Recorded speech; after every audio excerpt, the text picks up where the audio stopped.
continuando o estudo do capítulo 15 de Josué. Hoje nós vamos nos ater nos versículos 13 a 19. Não sei quantos leram esse texto em casa, e se leram, vocês verão que nós vamos mais uma vez tocar no nome de Calebe. No capítulo 14 de Josué, quando Josué estava para começar a distribuição da terra prometida, ele ia começar a partilha das heranças de cada tribo. Os irmãos vão se lembrar que um personagem chegou diante de Josué e fez um pedido para Josué. Esse personagem é Calebe. E ele então chega diante de Josué e ele lembra Josué de algo que aconteceu quando eles, Calebe e Josué, estavam diante do Senhor numa região, chamada Cades Barneia. E naquela ocasião, Moisés havia enviado os 12 espias para espiarem a terra de Canaã, e eles voltam trazendo, inclusive, alguns frutos da terra para mostrar que a terra realmente manava leite e mel. E quando eles chegam diante de Moisés, 10 dos 12 espias começam a desanimar o povo, fazendo com que o povo ficasse desesperado, dizendo para o povo que, embora a terra fosse tudo aquilo que o Senhor havia dito que era, eles não conseguiriam conquistá-la, porque era uma terra de gigantes. Ali habitavam os filhos de Anak, também conhecido como Arba, e eles seriam como gafanhotos aos olhos dos moradores da terra de Canaã. Apenas Josué e Calebe foram contrários à voz daqueles 10 espias, e eles disseram que não, absolutamente. Nós vamos possuir aquela terra, nós vamos conquistar aquela terra. Se o Senhor se agradar de nós, nós vamos entrar e vamos possuir a terra. Por conta disso, apenas os 2, Calebe e Josué, de toda aquela geração que havia saído do Egito, entraram na terra prometida. Então, o que acontece? Agora, quando Josué começa a distribuir a terra, ele começa a fazer essa partilha, lá no capítulo 14, Calebe vai dizer algo para Josué. Veja só o que Calebe vai dizer para Josué. Está aqui no capítulo 14 de Josué, de 10 a 12, diz assim: Agora eis que o Senhor me conservou em vida. Como disse, 45 anos são passados desde que o Senhor falou essa palavra a Moisés, andando Israel ainda no deserto. E agora eis que hoje tenho já 85 anos, e ainda hoje estou tão forte como no dia em que Moisés me enviou. Qual era a minha força então, tal é agora a minha força, tanto para a guerra como para sair e entrar. Agora, pois, dá-me esse monte de que o Senhor falou aquele dia, pois naquele dia tu ouviste que estavam ali os anaquins e grandes e fortes cidades. Porventura o Senhor será comigo para os expulsar, como o Senhor disse. É muito importante nós atentarmos para esse detalhe, porque aqui no capítulo 15, de 13 a 19, nós estamos vendo Calebe possuir a sua herança. No capítulo 14, ele diz: me dá essa terra, me dá Hebrom, o monte que há em Hebrom, eu vou conquistar essa terra, eu vou expulsar os gigantes de lá, vou possuir a herança que o Senhor preparou para mim. Agora, no capítulo 15, de 13 a 19, você vê Calebe, ele não ficou simplesmente na promessa, ele não foi movido pelo ímpeto, ele não foi simplesmente levado por uma decisão emocional, ele sabia muito bem o que ele estava falando com Josué. E ele disse: me dê esse monte, me dê essa terra que Moisés havia prometido para mim, e eu vou lá e vou possuir a terra. É sério. Eu não estou simplesmente empolgado, em outras palavras. Eu tenho uma terra para conquistar, Moisés me prometeu essa terra, gostei dessa terra, gostei desse monte, e não importa se os anaquins, se os filhos de Anak estão lá, se os gigantes estão lá, eu vou lá e vou possuir a terra. E agora, no capítulo 15, você vê Calebe cumprindo literalmente o que ele havia dito. Veja só, aqui no versículo 13 e 14. Mas Calebe, filho de Jefoné, deu uma parte no meio dos filhos de Judá, conforme a ordem do Senhor a Josué, a saber, a cidade de Arba, que é Hebrom. Este Arba era pai de Anak. E Calebe, preste atenção no versículo 14, irmãos. E Calebe expulsou. O que ele havia dito para Josué lá no capítulo 14? Eu vou expulsar. O Senhor vai ser comigo. E eu vou expulsar aqueles gigantes. Agora no versículo 14 ele diz: e Calebe expulsou dali os 3 filhos de Anak, Sesai, Aimã e Talmai, gerados de Anak. E quando eu li esse texto, eu quero dizer para você que aqui nesse bloco, de 13 a 19, nós vamos ter 3 personagens aqui, que compõem a família de Calebe.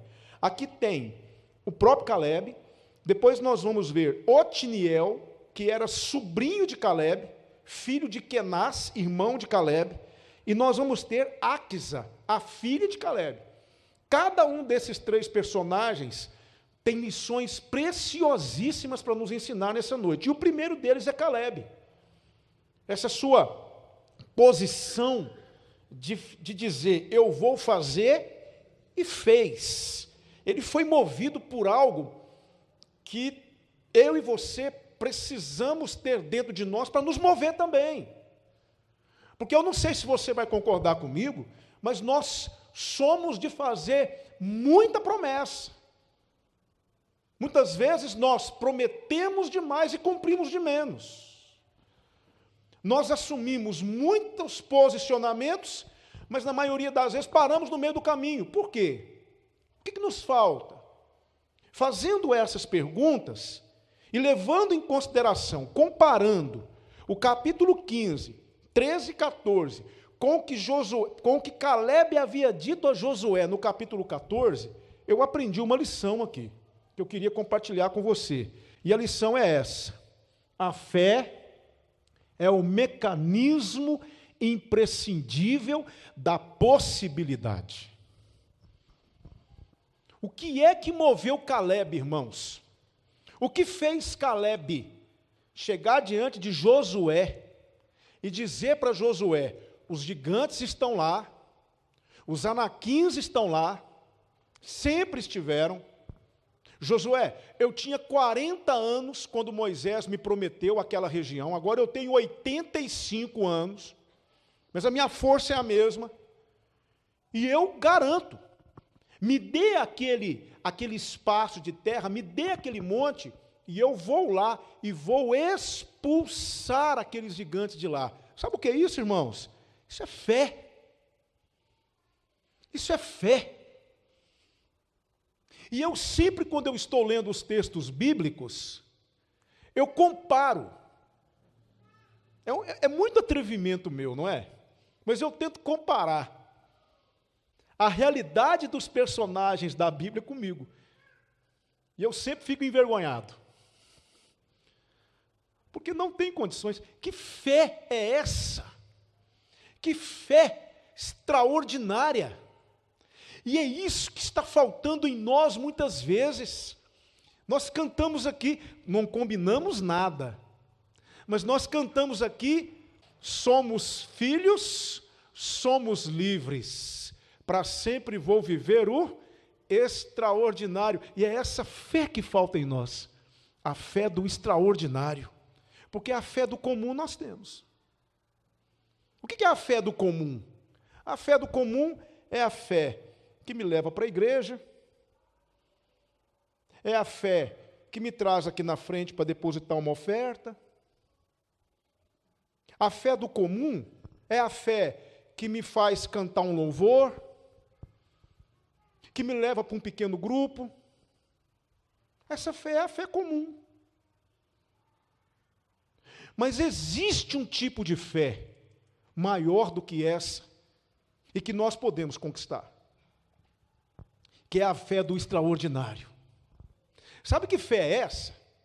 Olha para Caleb, não é? Você constrói a visão dessa fé quando você olha para Caleb. Mas é a fé, por exemplo, que fechou a boca dos leões. Lembra de Daniel? Quando ele foi lançado dentro de uma cova, por inveja. E aí no outro dia o rei Dario levantou todo desesperado: ó Daniel, servo do Deus Altíssimo, será caso do teu Deus ter te salvado? Ó rei, vive para sempre. O meu Deus enviou o seu anjo e fechou a boca dos leões. Que fé é essa, irmãos? É a fé do extraordinário. Ah, pastor, mas o senhor está pegando pesado, isso aí aconteceu, não acontece mais. O quê?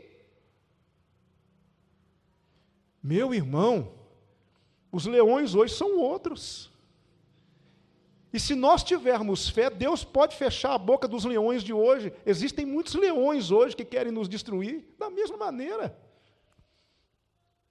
É a fé que fez um homem, a fé do extraordinário, que existe, é real, é a fé que fez um homem andar por cima das águas. Lembra de Pedro?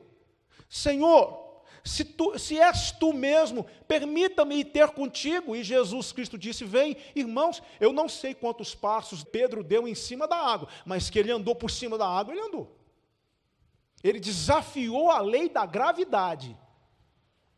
Foi o único homem na face da terra que fez isso, que pôs os pés na água, movido pelo quê? Pela curiosidade? Movido pelo fascínio de ter uma experiência? Movido pela fé do extraordinário. E ele andou, e quando essa fé começou a sucumbir, ele começou a afundar. Posso dizer uma coisa para você? Igreja do século 21, essa fé é possível. É a fé que fez muralhas de 10 metros de altura caírem no chão.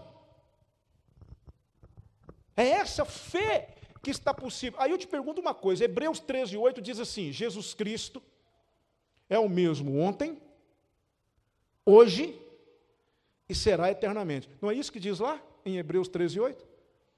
Então, onde é que está o erro? Porque se Jesus é o mesmo, se Deus é o mesmo, se Deus não muda, o que está acontecendo? Os irmãos concordam comigo?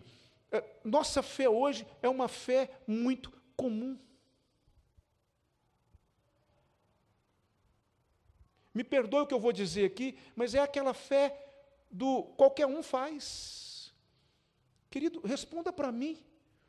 Qual é a diferença que nós estamos tendo hoje diante desse mundo? O mundo tem visto o que de extraordinário em nós? Quando as pessoas olham para a igreja, o que de extraordinário elas estão vendo na igreja? O que de extraordinário elas estão vendo em mim? Essa fé, ela sempre existiu e ela é possível. É a fé de Caleb. 85 anos. Um guerreiro que foi, juntamente com talvez alguns homens que faziam parte do clã dele, expulsar os gigantes. Sabe do que eu estou falando? Eu estou falando de gigantes. Eu estou falando com homens de mais de 3 metros de estatura. Guerreiros. Esse tipo de fé é o tipo de fé que está faltando em nós hoje. Vamos ser bem práticos agora, e vocês vão entender o que eu estou dizendo. Por que antigamente, lembre-se que quem está aqui em cima é um pastor batista, mas por que antigamente havia essa questão de pessoas, de crentes, servos de Deus, orarem por situações, e as situações acontecerem, e hoje isso tem sido menos comum de acontecer, Você já percebeu quando alguém chega perto de você e fala assim, por favor, eu estou precisando muito que você ore por alguém da minha família que está enfermo, e nós falamos assim, tudo bem, nós vamos orar, e nós oramos, e nada muda muitas vezes. Por que não muda? Porque hoje Deus não faz as coisas bem dessa maneira. Essa é a resposta batista, viu? Hoje Deus não age muito bem dessa forma, porque naquela época era necessário essas coisas acontecerem para que a fé pudesse ser solidificada. Mas, gente, essa resposta não cola. O problema é que nós estamos muito falhos na busca por esse tipo de fé. Nós precisamos, lembra que eu falei aqui numa das lições passadas, eu não me lembro agora, que nós precisamos ter ambições espirituais. Nós precisamos ambicionar esse tipo de fé. Essa fé do extraordinário na nossa vida, essa fé que faz a diferença, essa fé que me leva a olhar para as circunstâncias de frente e não ter medo delas. Queridos, essa fé é possível, essa fé existe, não morreu, ela não ficou circunscrita a um espaço de tempo. Essa fé existe, essa fé está aí à nossa disposição e muitas vezes nós não temos buscado. Sabe por que nós não buscamos esse tipo de fé? Porque esse tipo de fé cobra de nós algumas coisas e nós não estamos dispostos a fazer. Para ter esse tipo de fé, vamos só imaginar, Senhor, eu quero ter a fé de Paulo. Sabia que Deus pode te dar a fé de Paulo? Mas você está disposto a ser um Paulo? Aí é diferente, é ou não é? Senhor, eu quero ter a fé de John Bunyan. É mesmo? É. Você quer ter a fé de John Bunyan? Talvez você não saiba quem é John Bunyan, mas John Bunyan, ele escreveu o livro mais lido do mundo depois da Bíblia, O Peregrino. Um best-seller da literatura cristã, O Peregrino. Sabe onde ele escreveu esse livro? Preso. Sabe quanto tempo ele ficou preso por causa da fé dele? 12 anos. E aí eu fico pensando, eu quero ter a fé de John Bunyan. Mas você quer ser como John Bunyan? Eu quero ter a fé de Caleb. Mas você está disposto a viver como Caleb? É por isso que muitas vezes nós nos contentamos com essa fé comum que nós temos. Porque essa fé comum que nós temos, ela me mantém dentro da minha zona de conforto. E ela não exige nada de mim. Vou continuando, vou vivendo, né? Vou servindo ao Senhor dentro do meu círculozinho. E está bom, Senhor, está ótimo. Essa fé está sendo suficiente para mim. Mas será que essa fé que nós estamos tendo está sendo suficiente para o reino? Não seria o mundo mais impactado pela mensagem do Evangelho, pela igreja, se nós tivéssemos no nosso coração a fé do extraordinário? Ao longo de toda a história, surgiram muitos vultos, muitos homens e mulheres de Deus que impactaram o mundo com a sua fé. Mas talvez um dos grandes homens de Deus que impactaram este mundo com a sua fé foi George Miller. Não sei aqui quantos já ouviram falar de George Miller, o pastor inglês George Miller. George Miller fez um propósito com Deus. Ele disse: Senhor, eu nunca vou pedir nada para ninguém. Tudo que eu tiver que pedir, eu vou pedir unicamente para o Senhor. Na igreja de George Miller, havia uma caixinha na porta da igreja. E na caixinha está assim: abençoe seu pastor. E quem sentia no coração de abençoar o pastor, porque ele não tinha salário da igreja, a pessoa colocava uma oferta, e ele vivia daquilo. E ele cuidava de 3 orfanatos. 3 orfanatos. Um dia ele estava no gabinete dele, essa história é verídica. Ele estava no gabinete dele, orando, porque ele orava muito. E ele, então, é surpreendido naquele momento de devoção. Alguém bate na porta. É uma das irmãs voluntárias do orfanato. E ela chega diante dele e fala: Pastor Jorge, estamos com um problema. Ele diz: Pois não, irmã. Pastor Jorge, não tem nada para dar para as crianças. As latas estão vazias. Não tem nada, pastor. Não tem um pedacinho de pão para colocar para essas crianças, para elas tomarem café. Aí o pastor Jorge disse assim: Minha irmã, desça, coloque a mesa, dê o sinal, põe as crianças como se nada tivesse acontecido, eu desço em seguida. E ele foi falar com Deus. E sabe como que ele falava com Deus? Sabe qual era a nomenclatura que ele usava para Deus, nas orações dele? Ele chamava Deus de Pai dos órfãos. Pai dos órfãos, não tem pão. Precisamos do Senhor. Ele orava desse jeito. Você acha que nas orações de George Miller ele usava um vocabulário rebuscado? Ele falava palavras de difícil interpretação? Não, ele era sucinto. Pai dos órfãos, não tem pão, precisamos do Senhor. Depois de orar, ele desceu e se assentou. Ele se assentou na mesa e orou agradecendo a Deus pelo pão que estava chegando. Nós te agradecemos porque o Senhor nos sustenta, o Senhor é o nosso Pai, o Senhor não permite que nada falte. E ele começou a agradecer, como se a mesa estivesse farta. E ele disse: em nome de Jesus, amém. E começou a brincar com as crianças, irmãos. Essa história é verídica. E ele começou a brincar com as crianças e de repente bateu na porta. A irmã voluntária foi atender, era um padeiro. E o padeiro disse assim: escute, eu não sei porquê, mas a minha carroça quebrou aqui na frente do orfanato. Vai demorar 3 horas para o socorro vir. E tem muito pão e leite lá dentro. Eu vou perder tudo. Posso trazer para aqui para o orfanato? E foi entrando pão e foi entrando leite para dentro do orfanato. Irmãos, acredite, isso aconteceu.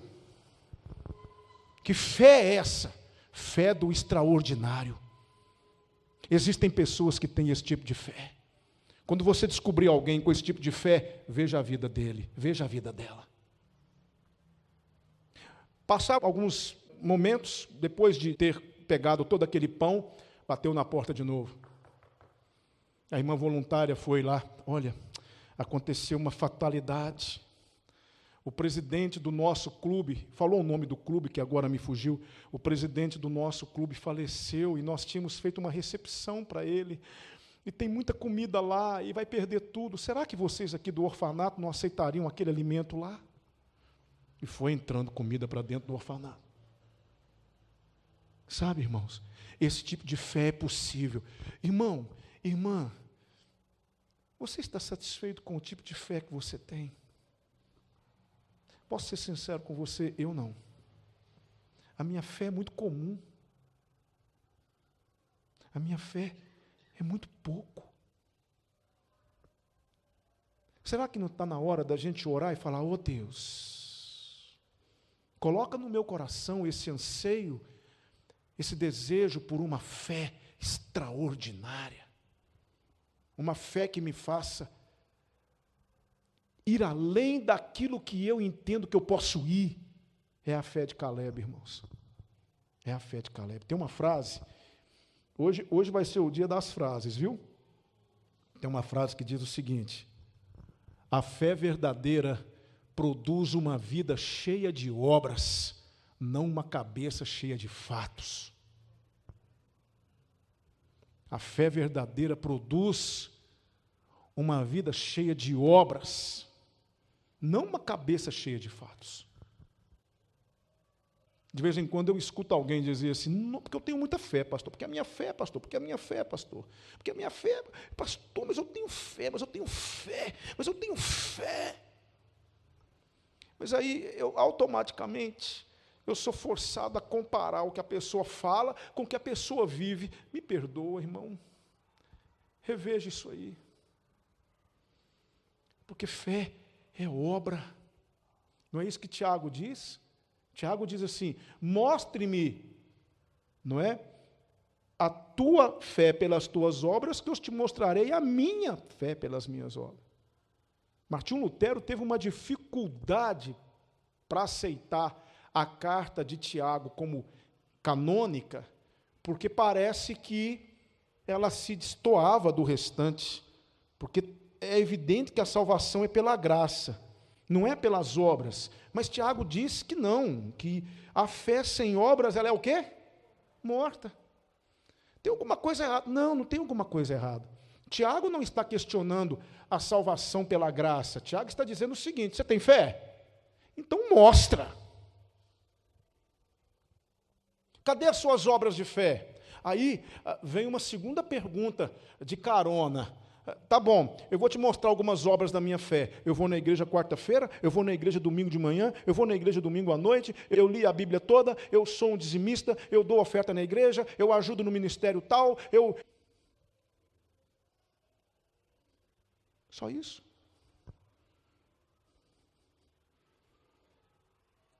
Cadê aquela fé? O extraordinário, que impacta as pessoas, que te faz enfrentar os piores gigantes que existem, que faz você encarar uma enfermidade de frente. Hoje eu fui visitar a irmã Joaquina, no hospital, entrei dentro do hospital, num momento extremamente difícil. Ela estava deitada, uma enfermeira com uma máscara de oxigênio nela, e ela gemendo. E aí eu cheguei assim na beira da cama, tinha uma irmã da Monte Sião do lado dela, eu pus a mão no braço dela e falei, irmã Joaquina.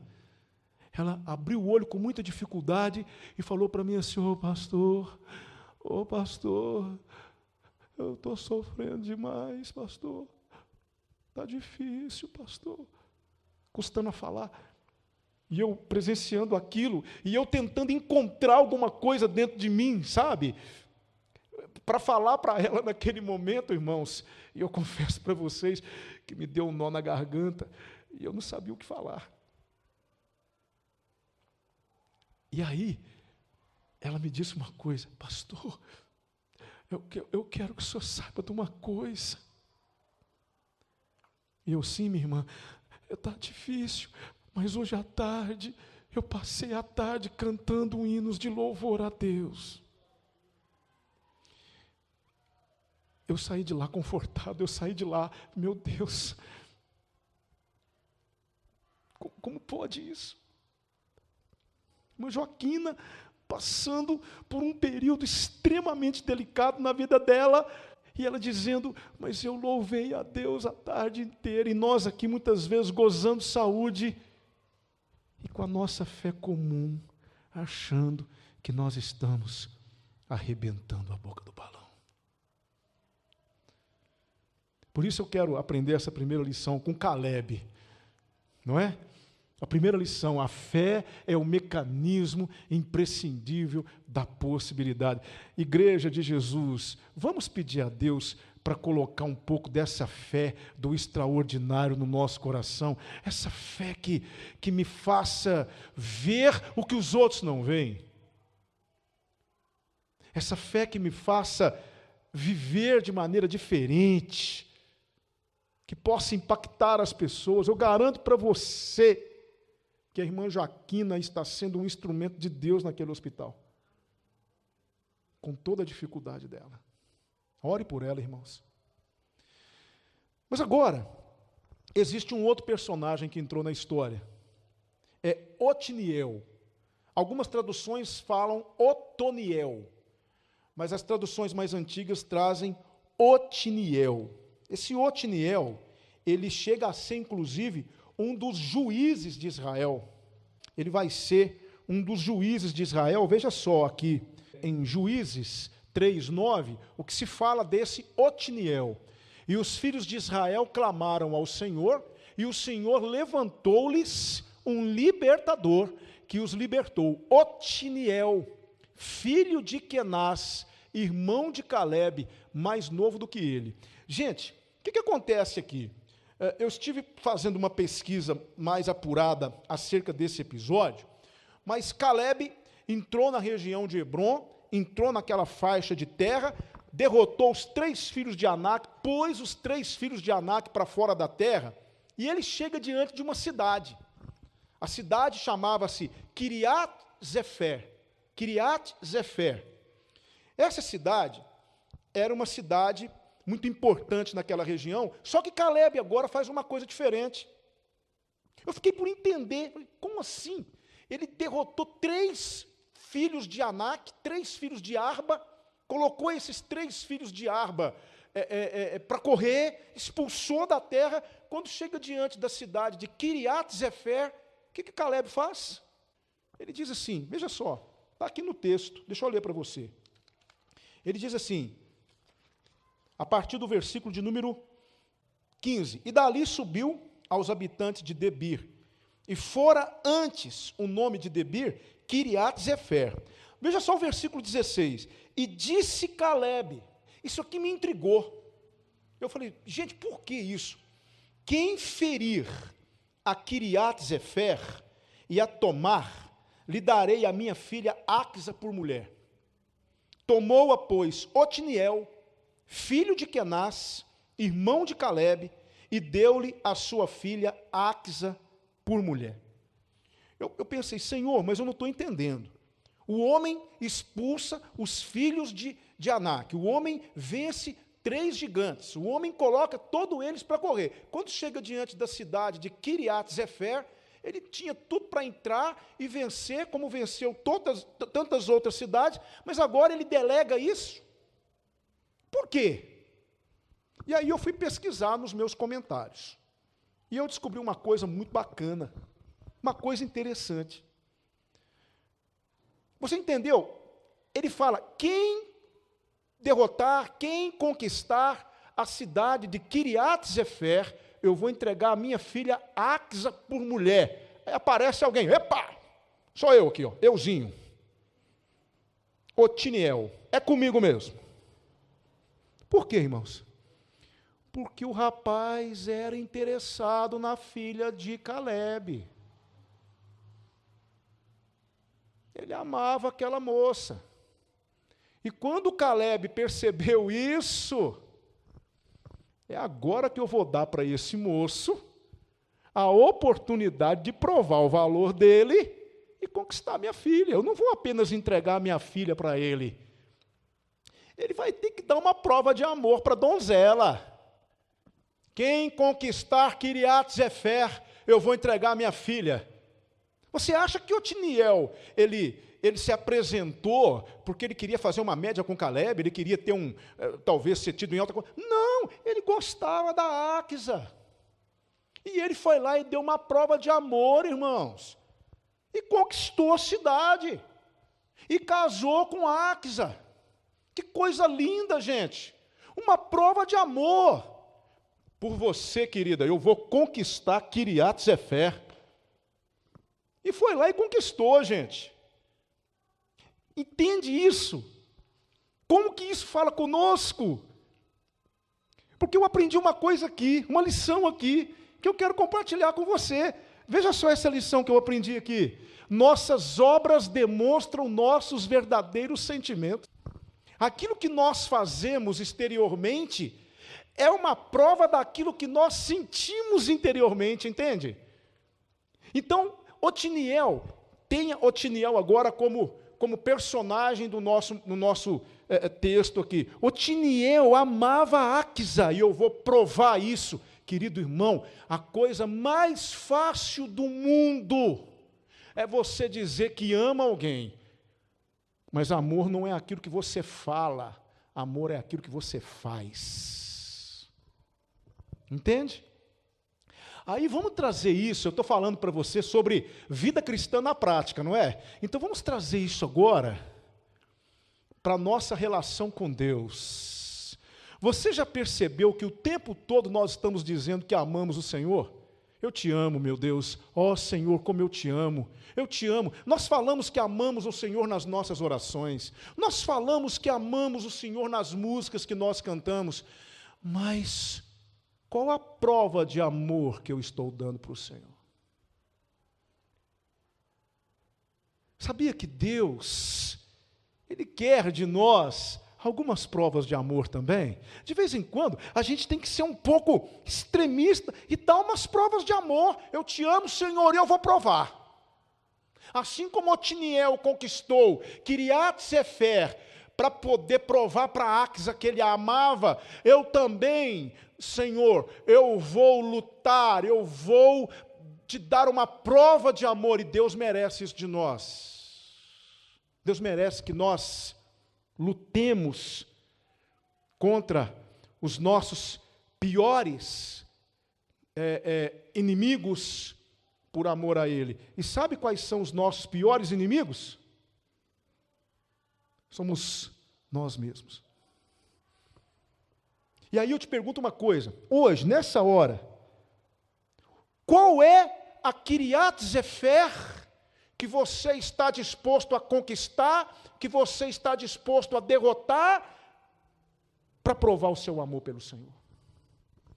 E às vezes nós temos dentro de nós alguns territóriozinhos que nós vamos guardando e vamos mantendo conosco. Então, nessa noite, Deus está colocando você diante desses seus territóriozinhos, dessas suas cidadezinhas, e Deus está dizendo, então me prova que você me ama, conquiste essa Kiriat Sefer para mim. Qual é a sua? Pode ser um vício, de repente você tem um vício, algo que está te destruindo, algo que está te prejudicando, e o Senhor está dizendo para você, você me ama? Ama mesmo? Então lute contra esse vício. Conquiste esse território para mim. Me dê hoje mais um pedacinho do seu coração para mim. Porque, irmãos, vamos ser sinceros, vamos abrir aqui o nosso coração, vamos realmente falar a verdade. Todo o meu ser pertence a Deus. Você pertence inteiramente ao Senhor? Cada área da sua vida pertence a Deus já? É dele? Ou ainda existem algumas Kiriat Sefers dentro do seu coração, que você sabe que tem que ir lá, tem que batalhar contra ela, mas você sempre olha para ela e sabe que é difícil, e você vai deixando essa Kiriat Sefer ficar no seu coração, e você vai dizendo para lá e para cá, eu amo o Senhor. Não, Senhor, eu te amo. Senhor, eu te amo. Mas então conquiste essa Kiriat Sefer para mim. Mas, Senhor, sabe como é? É complicado isso, Senhor, é complicado, é difícil. Eu pergunto para você, Deus não merece isso de você? Deus não merece que você se esforce um pouco mais? Deus não merece que você vença essas fraquezas e essas dificuldades que você tem? Será que Ele não merece que você hoje, chegando em casa, você simplesmente lute contra uma Kiriat Sefer chamada orgulho? Você sabe disso, orgulho, e de repente você tem que dar um telefonema para alguém, e você tem que acertar as contas com alguém que você está empurrando com a barriga, está protelando, está postergando, deixando para depois, e Deus está dizendo para você o tempo inteiro, corrige isso, você me ama, então corrige isso. Você me ama, então dê aquele telefonema, converse com aquela pessoa, faça as pazes com aquela pessoa, peça perdão para aquela pessoa. Você me ama, Senhor, tu sabes tudo, como disse Pedro, tu sabes que eu te amo, então dê aquele telefonema. E você fica sempre deixando, amanhã eu ligo, Senhor, agora não, está difícil, está dormindo. Chega em casa agora e dá aquele telefonema, acerte essa questão com essa pessoa, porque se você não fizer isso, você está mostrando que não me ama. Irmãos, sabia que de vez em quando Deus pede de nós uma prova de amor? E as provas de amor de Deus são radicais. É aquela pessoa que você ofendeu na igreja, pisou no calo de um irmão da igreja, você falou algumas coisas para um irmão na igreja, e o irmão está sempre na igreja, você olha para ele e o Espírito Santo fala para você assim: vai lá, conversa com o irmão, pede perdão para o irmão, dê um abraço no irmão. Agora não, Senhor, mas ele também errou, Senhor, ele também tem que fazer a parte dele, Senhor. Mas eu não estou pedindo para ele, eu estou pedindo para você. Você não me ama, então me dá uma prova. Eu estou aqui citando coisas práticas do dia a dia, mas irmãos, levante a mão aqui para mim, quem não tem uma questão para resolver na vida com o Senhor? Todos nós temos, é a nossa prova de amor para Ele. É um vício, é um posicionamento, é uma atitude que eu tenho que mudar, é um temperamento que eu tenho que dominar. Todos nós temos isso. Temos ou não temos, irmãos? São as nossas Kiriat Zefers que nós temos que conquistar, que nós temos que lutar. A pior batalha que existe é a batalha contra mim mesmo. Eu sou meu pior inimigo. Você acha que seu pior inimigo é o diabo? Seu pior inimigo é você. Tem que abrir mão de certas coisas, tem que engolir seco, tem que reconhecer que errou, tem que chegar diante de uma situação amanhã no trabalho e ter que tomar um posicionamento diferente. Essa é a sua Kiriat Zefer que você vai ter que conquistar para o Senhor. Se você o ama, prove. Otiniel era apaixonado com Áquisa, por isso que na hora que Caleb diz: quem conquistar Kiriat Zefer, eu vou dar a minha esposa. Eu amo essa moça, eu faço qualquer coisa por ela. Eu vou lá conquistar a cidade. Parou para pensar nisso? Por que ele se apresenta? Porque ele queria a moça. Eu vou conquistar. E conquistou. Veja só o texto. Conquistou. Olha só. Versículo 17. Tomou-a, pois, Otiniel, filho de Kenaz, irmão de Caleb, e deu-lhe a sua filha Áquisa por mulher. Deus merece. Sabe por que Deus merece uma prova de amor nossa? Porque a Bíblia diz em Romanos capítulo 5, 8, Deus prova o seu amor para conosco, em que Cristo morreu por nós, sendo nós ainda pecadores. Quando foi para o Senhor provar que me amava, Ele provou. Um dia Ele provou: eu te amo e eu vou te dar uma prova disso. E matou o filho dele, permitiu que o filho dele morresse no nosso lugar. Quer prova maior do que essa? Agora é a sua vez de dar a sua prova de amor para Deus. O que é que você está disposto a abandonar? Nessa noite, o que é que você está disposto a fazer diferente nessa noite? Eu não estou dizendo semana que vem, eu não estou dizendo mês que vem, eu estou dizendo hoje. O que você está disposto a fazer diferente por amor ao Senhor? O que você está disposto a fazer hoje que você não tem feito e você sabe que o Senhor merece? É a sua Kiriat Zefer. É a cidade que você precisa conquistar. Ou é assim, ou não é. William Shakespeare, ele disse o seguinte, aqueles que não mostram seu amor, na verdade não amam. Eu te amo. Eu falo isso para minha esposa quase todo dia. Eu te amo, meu bem. Tu sabes que eu te amo. Mas, sinceramente, minha esposa é uma mulher inteligente. E ela não quer apenas ouvir, quer, meu amor? Ela quer ver. Porque amor você vê. Veja só. Esse aqui é o Shema de Israel. Uma missão de Israel. É um mandamento para Israel. Ouve, Israel, o Senhor nosso Deus é o único Senhor. Amarás, pois, o Senhor teu Deus de todo o teu coração, de toda a tua alma e de todas as tuas forças. Deus merece o nosso amor, Deus merece que eu o ame, mas é um amor prático, é um amor que se vê, é um amor que se mostra, não necessariamente um amor que se fala. É muito fácil você pregar um adesivo no seu carro, aí tem um coração, Jesus. É muito fácil. Pregar um adesivo no carro é a coisa mais fácil do mundo, gastar aí 5, 10, 15 reais num adesivo, colocar no carro, que ótimo. Eu quero ver é você mostrar que ama no trânsito. Quando aquele camarada te dá aquela fechada sem dar seta. Fala a verdade, irmão. O que passa na sua cabeça? Não é? Aquele abençoado que dá aquela freada brusca e você tem que pisar bruscamente, aí vem um camarada na sua traseira e pá! Cadê o amor, né? Você respira fundo, não é? Como é que é isso aí? Eu amo Jesus.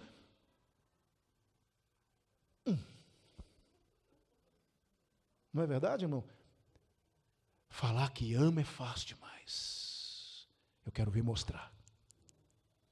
Eu te amo, querida. Eu te amo, querida. Meu amor, eu te amo.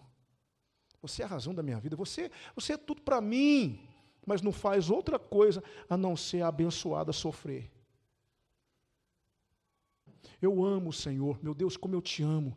Eu te amo, meu Deus. Eu te amo. É mesmo? É. Então vai lá e fala com aquela pessoa do meu amor. Ah, Senhor, mas tu sabes que eu sou tímido. Tu sabes que eu tenho vergonha, não é? Vai lá e fala do meu amor para aquela pessoa que está lá, aquele mendigo que está sentado ali, ó, mal cheiroso, barbudo, não toma banho há 20 dias, vai lá e fala para ele que eu amo, mas Senhor, mas eu amo o Senhor. Então, filho, como é que você vai amar?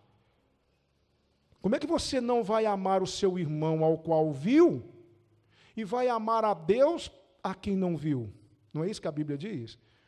E como é que eu vou demonstrar amor? Vai lá, Jesus Cristo falou uma coisa muito interessante. Quando você for lá e der um copo de água fria para esse pequenino, você fez para mim. Ô Senhor, mas eu te amo tanto. Eu sei que você me ama, filho. Eu estou impressionado com o seu amor. Mas mostra. Conquista aquela Kiriat Zefer para mim. Eu quero encerrar essa parte caminhando para o final. Qual é a sua Kiriat Zefer? Qual é a prova de amor que você está disposto a dar para o Senhor hoje? O que é que você está disposto a abandonar hoje? Eu quero que você faça um compromisso com o Senhor hoje. Senhor, eu te amo. E ponto final. Eu te amo e eu vou te provar. A partir de hoje, isso e isso vai ser diferente na minha vida. A partir de hoje, o Senhor não me verá mais tomando essa atitude. A partir de hoje, eu prometo que vou colocar minha vida em ordem com diversas pessoas com as quais eu não tenho tido um bom relacionamento. A partir de hoje, eu vou começar a me preparar, porque eu vou chegar perto daquela pessoa e vou acertar as coisas com ela. A partir de hoje, eu vou ser mais diligente na sua obra, eu vou me dedicar mais ao Senhor, eu vou sair do ostracismo, eu vou sair do comodismo, eu vou me dedicar mais ao Senhor. Eu te prometo, eu vou te dar uma prova no meu amor, eu vou conquistar Kiriat Zefer que o Senhor tanto quer. Você está disposto a fazer isso? Não precisa levantar a mão para mim, mas você está disposto a fazer isso hoje? Está disposto a oferecer ao Senhor algo de valor que você tem? Eu não me refiro a dinheiro, eu não me refiro a prata, eu não me refiro a ouro, eu me refiro a questões que você sabe que o Senhor quer e você insiste em dizer que não. É isso que eu quero que você pense. Aí surge uma outra personagem na história. Primeiro Caleb, depois Otiniel, e agora quem é que surge na história? Axa, a filha de Caleb. Ela é dada por mulher a Otiniel, e aí, ela chega diante de Otiniel, e ela fala assim, Otiniel, vem cá, vai lá, e pede o papai para dar um espaço de terra para a gente poder começar a vida, né? A gente casou, nada é melhor do que a gente ter o nosso cantinho, é ou não é verdade? E aí, Otiniel foi lá, ô sogrão, me dá aí um pedacinho de terra, vai. E a Bíblia diz que Caleb deu um pedaço de terra, só que aquela terra, irmãos, era uma terra seca ainda. Caleb tinha acabado de conquistar aquela herança. E ele dá um pedaço de terra para os recém-casados. Só que era uma terra seca. Aí, Axa, olha que coisa linda. Eu aprendi tanta coisa com Axa aqui, irmãos. Ela chega e fala assim, ô pai, paizinho do meu coração, a terra que o Senhor me deu é seca. Está ótimo, pai. Está muito bom, pai. Mas a terra é seca. Eu queria te pedir mais uma coisinha, pai. Ela estava num jumentinho, né? Aí ela parou o jumento, aí o pai dela, que foi, minha filha? Pai, me dê águas, eu queria água, uma forma para mim poder, obviamente, irrigar aquela terra, para ela produzir, eu posso fazer essa terra produzir. E aí a Bíblia diz que Caleb deu para ela as fontes superiores e as fontes inferiores. Ah, gente, eu confesso para vocês que eu fiquei a manhã inteira matutando nesse texto. Senhor, o que Áquisa pode me ensinar aqui? Senhor, Áquisa não está aqui à toa. Tem alguma coisa que eu possa aprender com Áquisa. O que é, Senhor? E aí deu hora de buscar a Manuela na escola, e eu estou no carro. Senhor, Áquisa, o que eu posso aprender com Áquisa aqui, Senhor? O que Áquisa pode me ensinar, Senhor? Fui buscar a Manuela na escola, vim mais calado, a Ana Luísa na escola, vim mais calado, cheguei no meio do caminho, Áquisa, gente. Falei com a minha esposa, não falei, meu amor? Falei assim, meu bem, eu estou com dor de cabeça, pensando na tal da Áquisa. Deus tem que me mostrar alguma coisa, o nome dela não está aqui à toa, Jesus. Aí, irmãos, nosso Deus é bom demais, misericordioso. Tá bom, filho, vou ter misericórdia de você e vou te mostrar algumas lições aqui. Vamos aprender algumas coisas com Áquisa aqui. Gente, como Deus é maravilhoso, como é maravilhosa a palavra de Deus. Eu aprendi algumas coisas com Áquisa aqui que eu quero compartilhar com você, querido. Primeiro eu aprendi o que Áquisa não era, e nós também não podemos ser. Vamos lá? Deixa eu te mostrar aqui. Primeiro, eu aprendi que a Áquisa, ela não era fatalista. Você concorda comigo? Ela recebeu o quê? Ela recebeu terra seca. Aí ela poderia ficar assim, fazer o quê, né?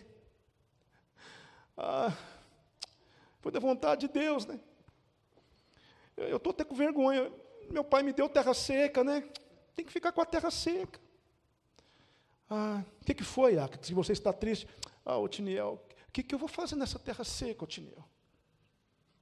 Não dá, é complicado. Meu pai, tanta terra para o meu pai me dar, meu pai vai me dar terra seca. Fatalismo, não é? Áquisa não era fatalista. Você já reparou que muitas vezes nós somos? Uma vez eu fui visitar um pastor, fui conversar com ele, e ele estava tendo uma dificuldade com a esposa dele. E aí nós fomos conversar com o pastor, conversa vai, conversa vem. Eu falei assim, pastor, e a irmã tal? Ele falou para mim assim, fazer o quê, né, pastor?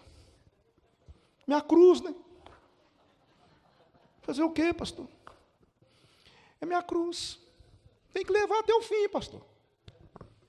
Meu Deus, que fatalismo é esse? Irmão. Vai orar, querido.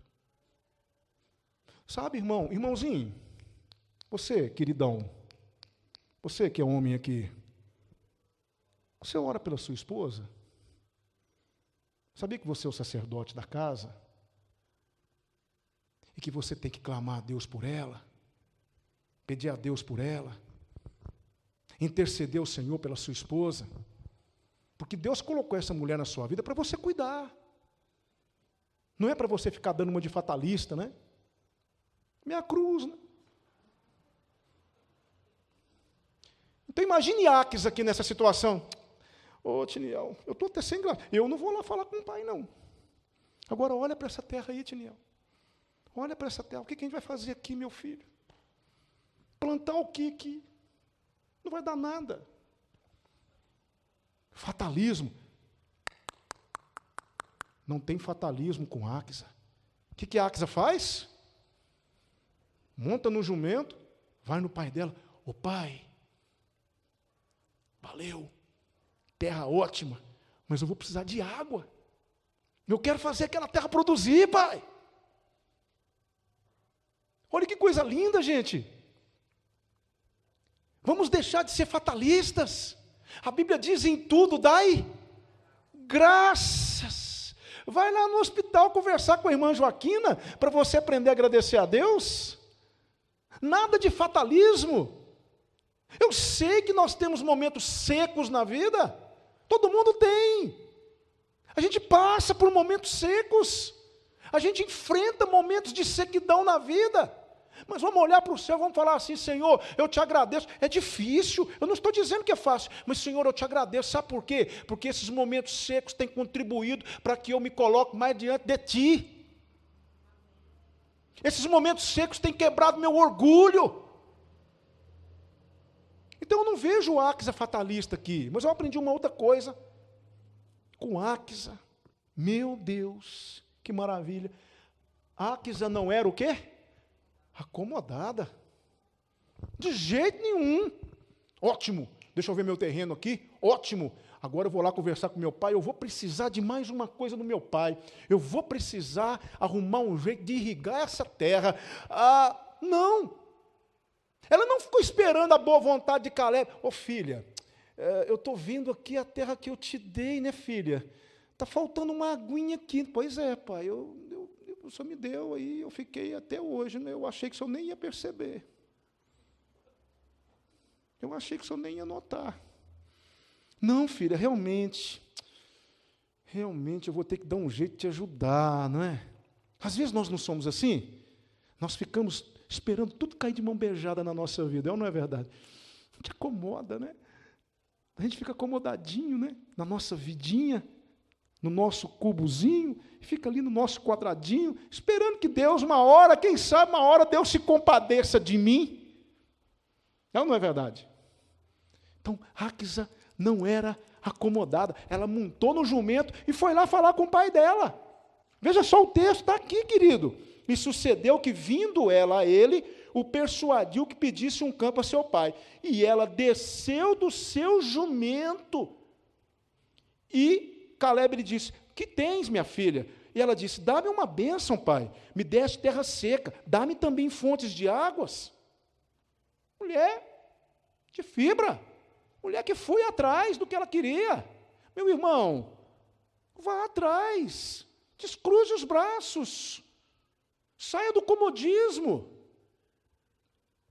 Eu aprendi uma outra coisa aqui com a nossa querida Áquisa. Veja só, gente, isso aqui é fantástico. A Áquisa não era o quê? Murmuradora. Meu Deus. Se tem um pecado que Deus abomina, é o tal da murmuração.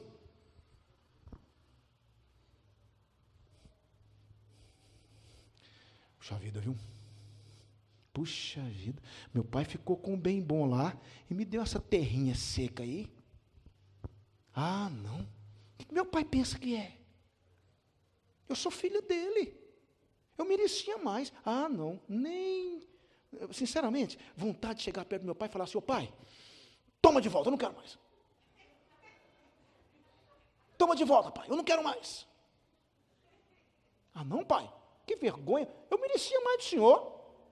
Que negócio é esse? Eu, filho de Caleb? Só isso para mim.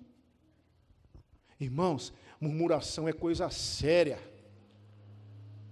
Deixa eu te mostrar alguns textos bíblicos aqui. Eu vou te pedir aqui uns 5 minutinhos, porque eu tenho que encerrar. Mas deixa eu te mostrar alguns textos bíblicos aqui. Veja só esse texto, irmãos. Judas, tem só um capítulo, versículos 15 e 16.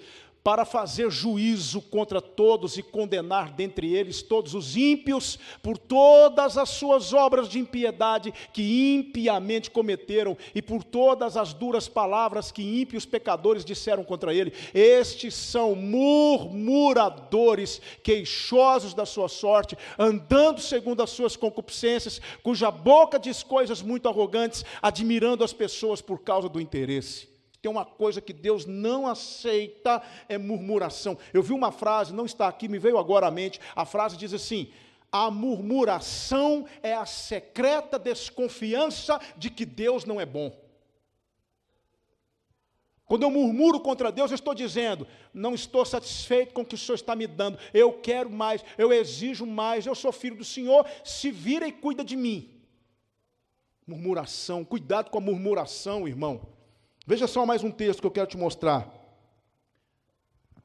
Tiago, capítulo 5, versículo 9. Irmãos, não vos queixeis uns contra os outros, para que não sejais condenados. Eis que o juiz está à porta. Há traduções que diz: não murmureis uns contra os outros. Eis que o juiz está à porta. Murmuração é algo que Deus abomina. Veja outro texto que eu quero te mostrar. E não murmureis, como também alguns deles murmuraram e pereceram pelo destruidor. 1 Coríntios 10, 10. Eu tenho mais um texto aqui para você, pelo menos mais dois, deixa eu te mostrar. Veja só esse texto, que está aqui em Filipenses 2, 14 e 15, fazei todas as coisas sem murmurações, nem contendas, para que sejais irrepreensíveis e sinceros, filhos de Deus inculpáveis, no meio de uma geração corrompida e perversa, entre a qual resplandeceis como astros no mundo. O último texto que eu quero te mostrar, está em Números 14, 29, Números 14, 29, neste deserto cairá o vosso cadáver, como também todos os que de vós foram contados, segundo toda a vossa conta, de 20 anos para cima, os que dentre vós contra mim murmurastes. Se você é um murmurador, mude hoje a sua postura, pare de reclamar daquilo que tem acontecido na sua vida, passe a louvar a Deus, dê graças a Deus, dê glórias a Deus, porque Deus espera o seu louvor, mesmo na pior circunstância que você estiver. Mesmo na pior circunstância, mesmo se você estiver vivenciando um período de extrema escassez, um período de extrema aridez, dê glórias a Deus. E eu aprendi uma última lição com Áquisa, e eu encerro a minha palavra. Áquisa era otimista. Como é bom ficar perto de uma pessoa otimista. Otimista. Essa terra aqui promete. Eu vou pedir para o meu pai fontes de água. Para que a Áquisa queria águas, irmãos? Porque ela queria produzir, ela estava vendo além. Ela não viu apenas uma terra seca, incrustada, uma terra árida, rachada. Não, ela viu além. Ela viu o potencial da terra. Ela viu que aquela terra podia produzir. Irmãos, amados, isso é otimismo. Isso é otimismo. Veja só. Se você concorda comigo, nesses 3 pontos aqui, as coisas podem mudar. Quando nós estivermos passando por um momento de dificuldade, um momento de problema, um momento de aridez, um momento de sequidão, lembre-se de uma coisa, as coisas podem mudar. As coisas podem mudar. Não vai ficar sempre assim. A Bíblia diz no Salmo 30, versículo 5, o choro dura uma noite, a alegria vem pela manhã, as coisas vão ser diferentes, vai mudar. Por quê? Porque eu creio no Deus que opera mudanças. Eu também creio, irmão, existe um pai a quem podemos clamar. O otimista sabe que ele pode clamar ao pai. A Áquisa era otimista, ela sabia, eu tenho um pai, eu vou lá conversar com ele. Ela sabia quem era o pai dela. Vou pedir ele para me dar água. E eu sei que ele vai me dar. E Caleb fez muito mais do que ela esperava, porque ele deu para ela as fontes inferiores e as fontes superiores. Deu água em abundância. Por quê? Porque Caleb era pai, e ela sabia que tinha um pai. O otimista tem isso. Eu tenho um pai, e as coisas vão mudar, eu vou clamar, vai ser diferente. Eu também entendo que tudo depende disso, do otimismo. É o otimismo que nos move. A fé cristã é uma fé otimista, apesar de enfrentarmos momentos de tribulação, apesar de enfrentarmos momentos de dificuldade. Às vezes Deus vai permitir que você enfrente uma circunstância desfavorável, mas sempre existe na palavra de Deus, através da fé, uma visão otimista. Eu disse que hoje era a noite das frases, então eu quero encerrar com mais uma. Veja só essa frase, gente. Veja só essa frase, queridos. O pessimista queixa-se do vento, o otimista ajusta as velas. Sim ou não? O pessimista fica queixando do vento. O que o otimista faz? Ele ajusta as velas para seguir em frente. Aprendemos ou não aprendemos muita coisa com Áquisa? Louvado seja Deus por ter visto meu desespero hoje de manhã e ter ouvido a minha oração. Senhor, me fala alguma coisa aqui. E o Senhor disse, eu vou te mostrar algumas lições com a Áquisa. E graças a Deus por isso. Eu quero deixar com você essas lições nessa noite. Eu queria deixar essas lições com você. Eu desejo do fundo do meu coração que nós possamos entender que a fé é um mecanismo imprescindível da possibilidade, que possamos entender que nossas obras demonstram nossos verdadeiros sentimentos, e que nós possamos aprender com Áquisa. Não era fatalista, não era acomodada, não era murmuradora, pelo contrário, era otimista. Meu irmão, vamos aprender com a palavra de Deus. Quero orar com você. Obrigado, Senhor, por tudo que aprendemos nessa noite. Obrigado pelos desafios que o Senhor colocou diante de nós. Senhor, em nome de Jesus, não te pedimos prata, não te pedimos ouro, não te pedimos nada disso, te pedimos uma coisa: coloque em nosso coração o desejo de termos a fé do extraordinário, de termos uma fé maior do que a fé que temos. Tira-nos desse comodismo que vivemos, dessa zona de conforto na qual estamos. Deus, em nome de Jesus, eu te peço, Senhor, fale ao nosso coração a cada dia, ajude-nos a sermos mais para o Senhor. Se porventura tem havido murmuração em nós, nos perdoe. Se tem havido acomodação em nós, nos perdoe. Se temos sido fatalistas, nos perdoe, mas nos ajude, Senhor, a aprender com Caleb nessa noite, a aprender com Otiniel nessa noite e a aprender com Áquisa nessa noite. Nós te pedimos que as bênçãos do Senhor estejam sobre nós. Precisamos do Senhor para corrigir o que estiver errado, para mudar o que precisa ser mudado, para crescermos diante do Senhor. Em nome de Jesus, nos ajude, Pai Santo. Que verdadeiramente o Senhor continue falando ao nosso coração, completando em nosso coração tudo aquilo que o Senhor preparou para nós, que possamos ir para as nossas casas com os nossos pensamentos voltados para tudo que aprendemos aqui, que haja em nós esse desejo de amar o Senhor acima de todas as coisas, de perdermos o medo de sermos mais, independente do que isso vai nos custar. Ó Deus, continue falando conosco. É a minha oração nessa noite, em nome de Jesus, nosso Salvador. Amém. Amém, irmãos?